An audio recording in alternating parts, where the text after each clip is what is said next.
Olá, boa tarde, bom dia, boa noite para todo mundo.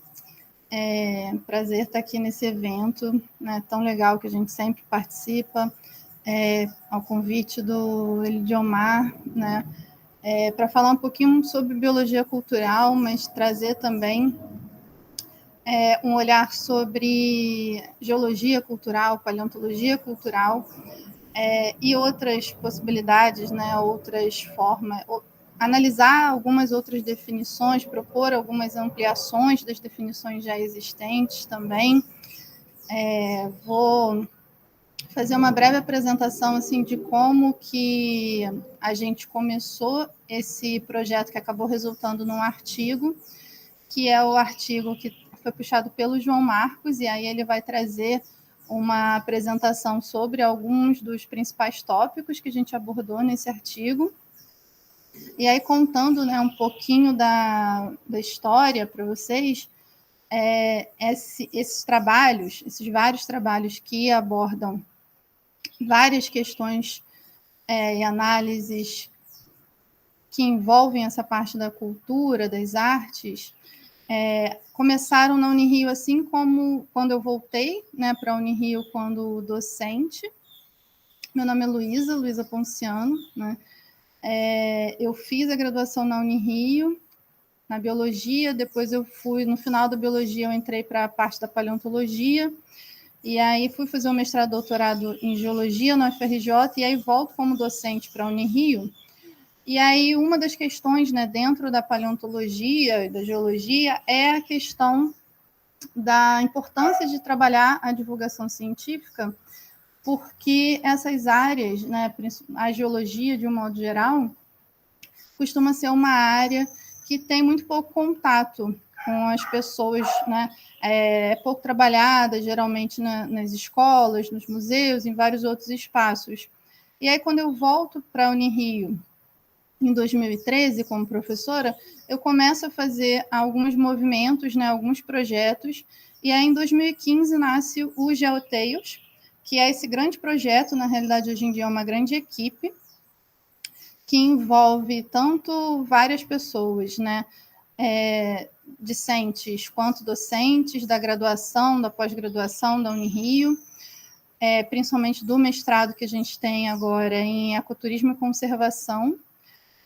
E ao longo, né, desde 2015, essa equipe que trabalha junto com nesses grandes projetos de ensino, de pesquisa e de divulgação, que estão unidos sobre esse nome, GeoTales ou GeoTales, desenvolvem, né, realizam vários projetos nessa área, tanto da geopoética, geomitologia, geologia, biologia, zoologia e paleontologia cultural, né?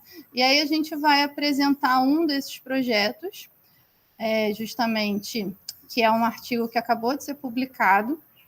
Vou projetar rapidinho a capa, né, o título, só para a gente conhecer o trabalho em si.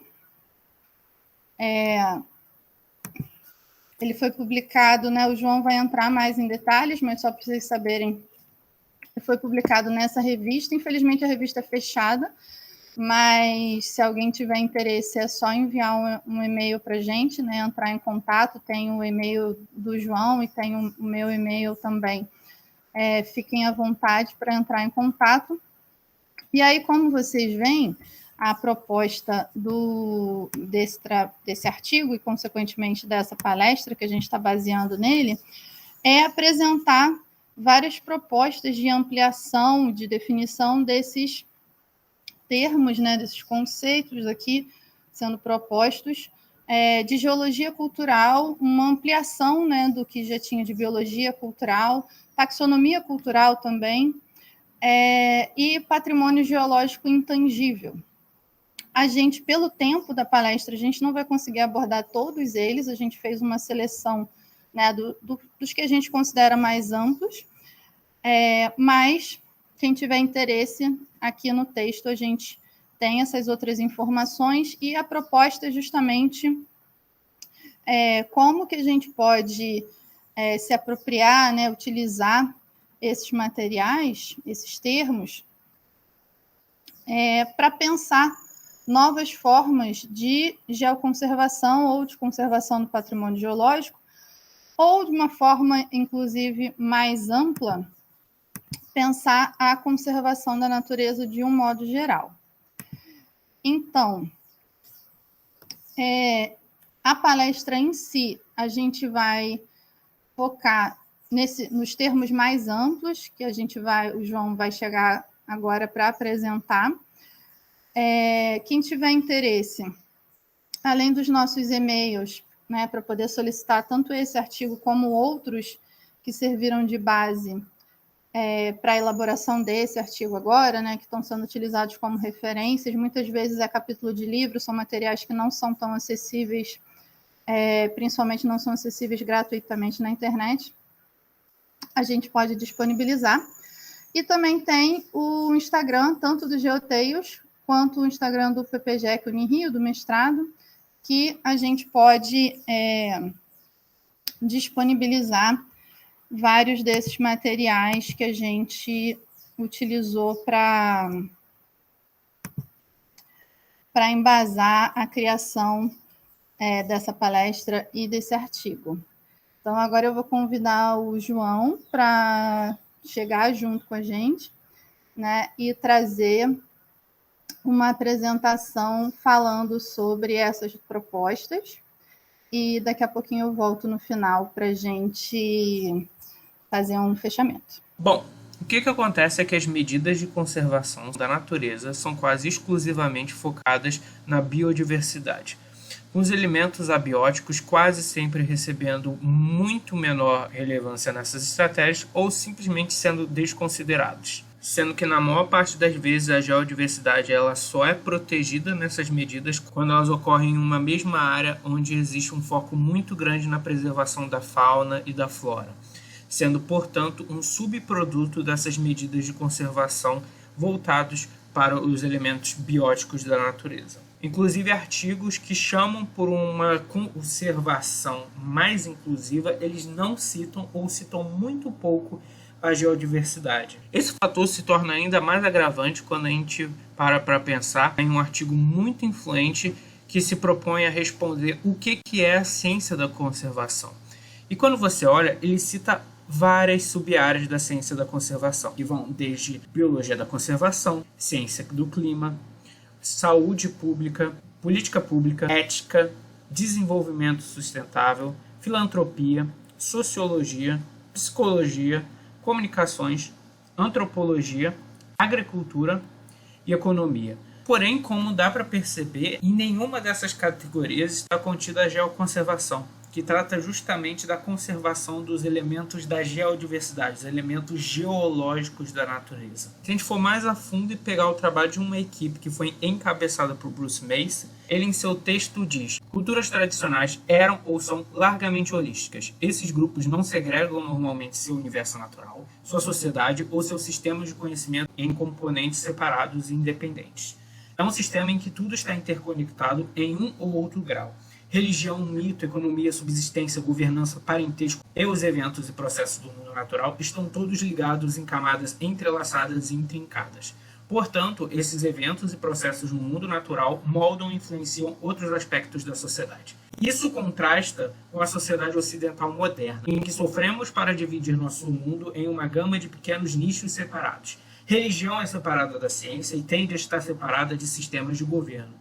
As ciências são tipicamente divididas em ciências sociais versus ciências físicas e ciências da vida. Cada uma dessas ciências é dividida em várias disciplinas individuais, que por sua vez são divididas em subdisciplinas. Não é surpreendente que tal fragmentação do conhecimento prejudica nossas tentativas de entender sociedades holísticas do passado e seus mitos. E essa fragmentação da ciência e do conhecimento faz com que a gente tenha dificuldades de entender ou de observar o sistema Terra de uma maneira realista, que é aquela maneira interconectada e holística, e não fragmentada, uma vez que a gente acaba dividindo as ciências naturais em aqueles elementos bióticos e aqueles elementos abióticos, dentre os quais se encaixa a geodiversidade. Porém, a realidade ela não é fragmentada e nem deixa de estar interconectada. Quando a gente para pensar, a geodiversidade, inclusive, ela merece um papel de atenção nas estratégias de conservação da natureza, até porque ela tem um impacto nos seres vivos e também na conservação deles. Por exemplo, as rochas carbonáticas, assim como as plantas, elas são sequestradoras de carbono, elas podem aprisionar carbono por milhões de anos, inclusive, tendo um impacto muito relevante nas mudanças climáticas. E quando a gente vai para o lado do registro fóssil, que faz parte da geodiversidade, as rochas e os fósseis eles podem nos ajudar muito a compreender sobre as mudanças climáticas atuais e o que vai acontecer se a gente continuar da forma que está. Como é o caso dos registros fósseis de grandes extinções do passado, um especial destaque para a extinção Permo-Triássica, foi a maior extinção que já aconteceu na história da vida, matando mais de 90% da vida da Terra por um aquecimento global desgovernado, de maneira muito similar àquele que a gente está começando a ver no presente e que felizmente ainda não atingiu níveis tão alarmantes quanto aqueles do passado. Da mesma forma, tem estudos que, por exemplo, pegam fósseis de diabo da Tasmânia, que atualmente está extinto no continente australiano, vê a distribuição desses fósseis no passado neste continente e quanto que a ecologia dessa espécie no passado era similar a essa espécie atualmente, para que possa se pensar na reintrodução dessa espécie no continente australiano como forma de competir com espécies invasoras como o gato doméstico, que afetam a fauna nativa e dessa forma acabar subjugando-as e levando a uma restauração dos ecossistemas previamente à introdução dessas espécies. O uso do registro fossilífero como forma de auxiliar na conservação da biodiversidade atual é chamado de paleobiologia da conservação. Uma área que é crescente e que tem mostrado grande potencial de fato, auxiliar de maneira que nenhuma outra área da biologia possa auxiliar na conservação da fauna e da flora vivente. Porém, o uso dos fósseis com esse intuito ele não vai acontecer se os afloramentos fossilíferos em que esses fósseis são encontrados eles forem destruídos, como é o caso da exploração desgovernada de pedreiras ou até mesmo o tráfico de fósseis. Uma situação infelizmente muito conhecida e muito comum no Brasil e que se estende por décadas. Infelizmente, como muitos artigos dedicados à paleobiologia da conservação afirmam, essa área ela é geralmente negligenciada, excluída ou não levada muito a sério dentro da biologia da conservação, o que além de deixar de se utilizar uma ferramenta com grande potencial para a conservação das espécies viventes, também faz com que, mais uma vez, a geodiversidade seja deixada de lado nas estratégias de conservação da natureza.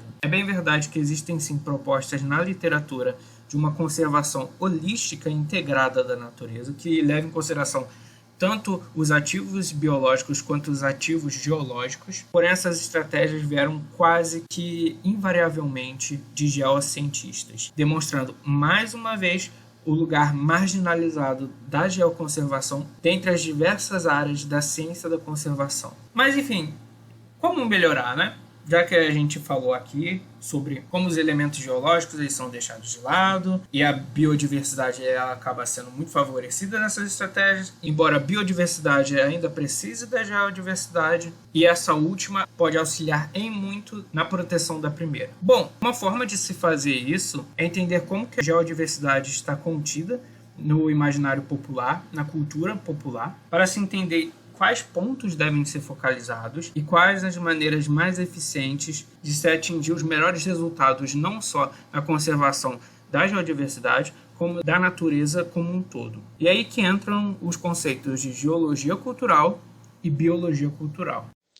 No nosso artigo, nós definimos formalmente a geologia cultural como sendo o campo das ciências da Terra dedicado a estudar a influência dos elementos da geodiversidade e de conceitos, teorias, dados ou pessoas relacionadas à geologia em manifestações culturais. Dessa forma, se encontra dentro do campo de estudo dessa ciência a presença na cultura humana de rochas, fósseis, minerais, assim como os processos que os formam, como tectonismo, vulcanismo, regimes eólicos, etc. Mas nesse primeiro momento vamos focalizar nos minerais.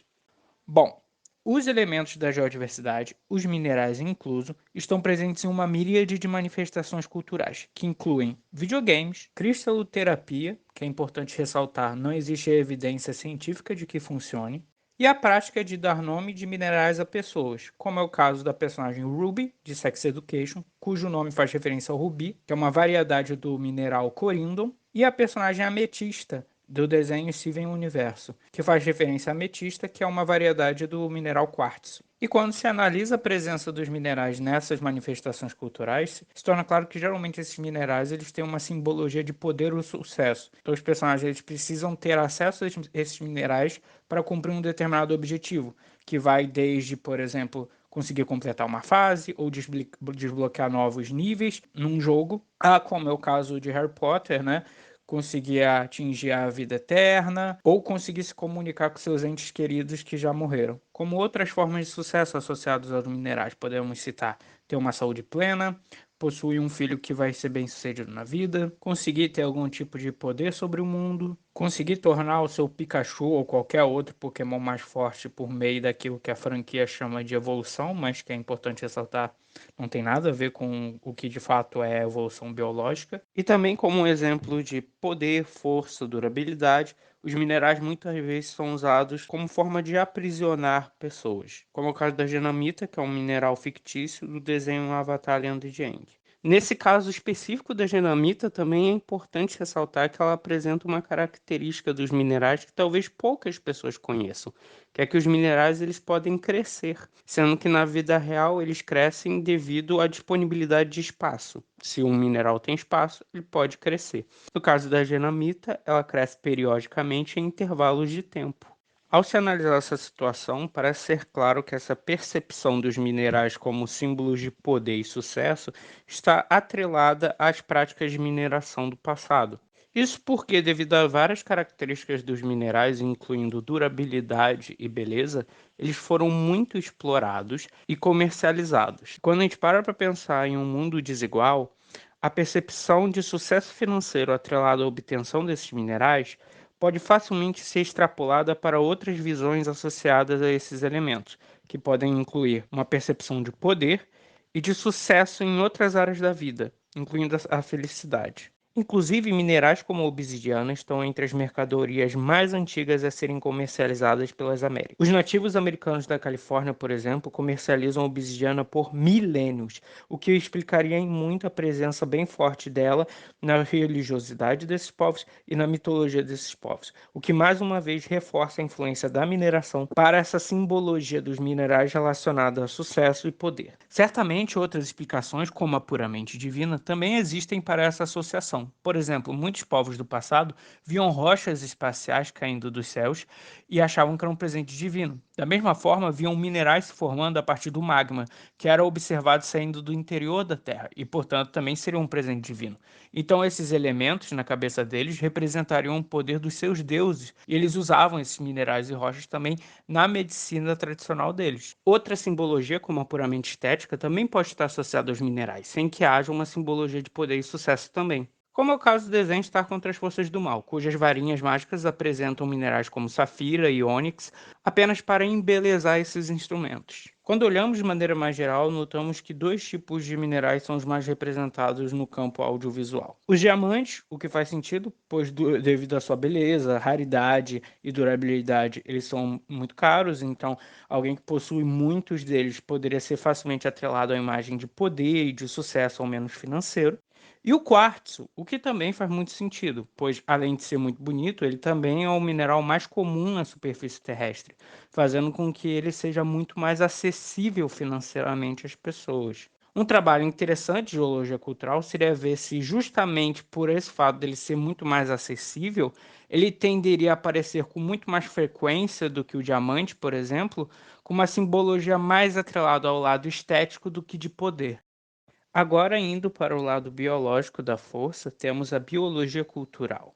Quando nós escrevemos nosso artigo, a biologia cultural não apresentava uma definição formal, mas era conhecida meio que informalmente pelo estudo da presença dos organismos não humanos na cultura humana. Só que, como discutimos no nosso artigo, a gente entende que a biologia cultural deveria ser algo muito mais amplo do que isso. No nosso trabalho, definimos então formalmente a biologia cultural como sendo o campo científico responsável por analisar a importância, a influência e a presença em diferentes manifestações culturais de conceitos, jargões, provérbios e quaisquer objetos, como animais, plantas, fungos e outros organismos, que se encontrem dentro do campo de estudo da biologia. Também incluímos o uso e as alusões às obras literárias relacionadas às ciências biológicas, além da representação e referência de biólogos, naturalistas, paleontólogos e outras pessoas influentes que tiveram grande contribuição à biologia. Eita, João, que jossa é essa? Então, vamos lá. No dia a dia popular, ouvimos o tempo todo as pessoas falarem em proteína, em vitamina, em glicose, e esses são termos técnicos que correspondem a nomes de biomoléculas, que são estudadas pela bioquímica, que por sua vez é uma sub-área da biologia.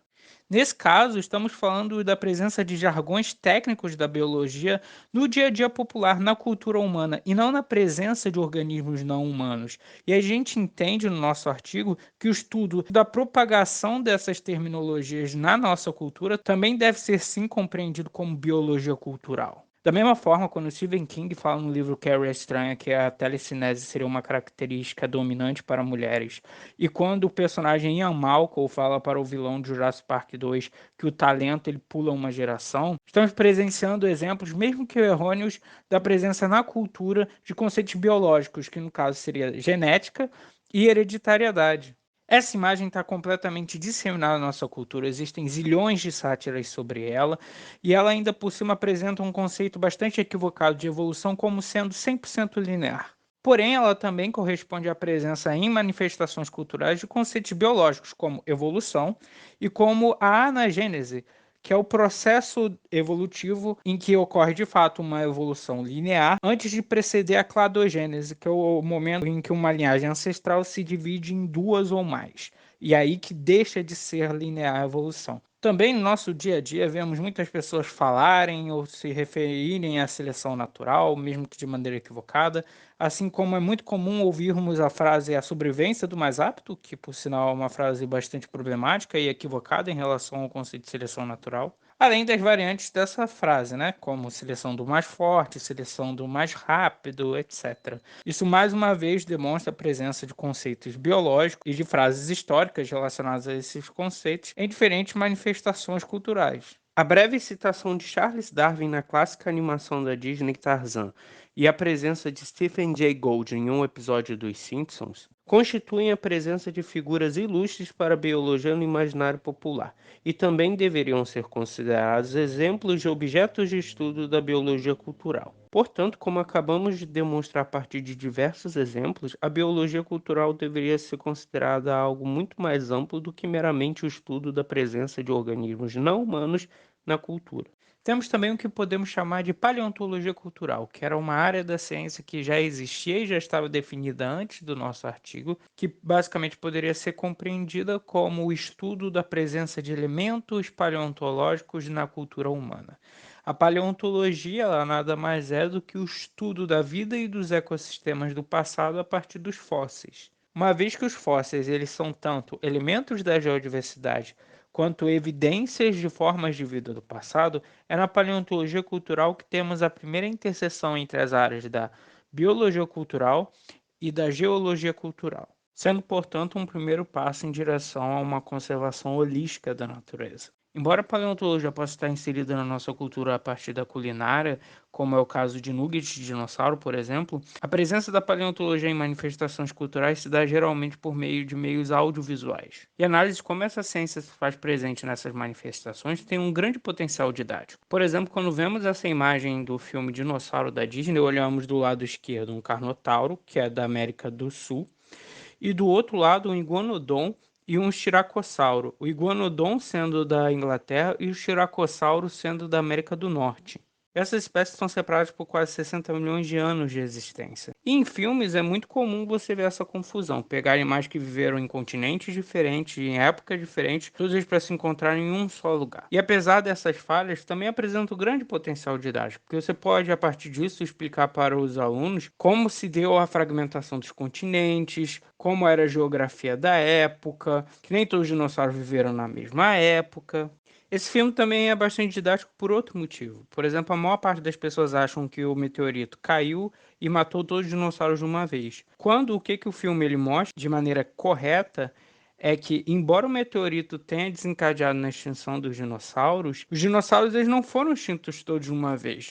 Na verdade, a maior parte das espécies continuou vivendo por um tempo até eventualmente ser extinto. Porque em um evento de extinção em massa como aquele, embora seja considerado sobre a ótica do tempo geológico um processo rápido, ele foi um processo gradual. Outro exemplo de análise da paleontologia cultural seria como os dinossauros eles foram mudando suas representações ao longo do tempo na arte. Um exemplo seria que, de início, os dinossauros carnívoros eles eram representados em uma postura mais ereta, como a ciência achava que eles eram no passado, mais parecidos com cangurus. E que, em filmes mais recentes, como o Jurassic Park, lançado em 1993, uma posição do tronco mais horizontalizada, mais correta cientificamente, ela começou a estar presente nos filmes. Essa mudança na orientação dos dinossauros nos filmes, impulsionada pelo Jurassic Park, é tão notável que quando você pega os primeiros filmes do Godzilla, em que ele tinha uma postura mais ereta, de acordo com aquelas visões científicas mais antigas, e quando você olha o primeiro filme do Godzilla que saiu depois do filme Jurassic Park, a postura dele está muito mais parecida com a do tiranossauro do filme, com um tronco horizontalizado e até a posição das mãos. Isso também pode ser visto na franquia de filmes Em Busca do Vale Encantado, que começou lá nos anos 80, nos primeiros filmes com os dinossauros carnívoros aparecendo naquela postura bem eretona, e nos filmes mais recentes a gente percebe que o tronco está super horizontalizado, e inclusive os bichos estão emplumados, estão com penas, demonstrando uma clara atualização conforme as ideias científicas mais recentes. Porém, o que demonstra um interessante estudo de paleontologia cultural de 2013 é que pessoas, independentemente da faixa etária, quando pedidas para desenharem dinossauros carnívoros, tendem a desenhá-los numa postura ainda muito ereta. O que os autores desse estudo sugerem é que o primeiro contato que essas pessoas têm com os dinossauros geralmente são a partir de desenhos, videogames e brinquedos que, de uma forma geral, ainda tendem a colocar esses animais numa postura mais ereta, e que esses primeiros contatos têm um importante impacto no imaginário popular sobre esses animais. Obrigado, João. Então, voltando só para fechar, né, depois da gente ter visto, além, né, de uma introdução que motivou, né, a importância de desenvolver esse tipo de trabalho, e da gente ter visto esses principais, né, alguns dos conceitos, das propostas que a gente faz sobre a geologia cultural, a biologia cultural e a paleontologia cultural, como a gente falou no início, né, não vai dar tempo de abordar tudo que está no artigo, então a gente está disponível, né, quem quiser entrar em contato. Vou colocar aqui de volta os nossos e-mails, o Instagram também do Geoteios, que a gente, né, sempre divulga lá também as publicações, os vários outros projetos que também trabalham nessa área da geologia cultural, paleontologia cultural, geopoética, geometologia, várias áreas. E vou deixar uma sugestão também para quem quiser conhecer o podcast que a gente faz também, tem várias plataformas, né? Um outro modo, tem a temporada 1 já está toda disponível, em breve vai ter a segunda temporada, chama Podcast Geopoética, onde a gente apresenta vários outros projetos também que são realizados na Unirio, mas em parceria também, né, com várias outras universidades, a UERJ, a UFRJ, o pessoal das artes cênicas, da educação física, de vários cursos que a gente, né, se encontra, se une, se integra para poder realizar vários desses projetos que envolvem também a própria biologia cultural. Obrigada, gente, foi um prazer e estamos aí disponíveis para continuar essa conversa pelos outros meios, né?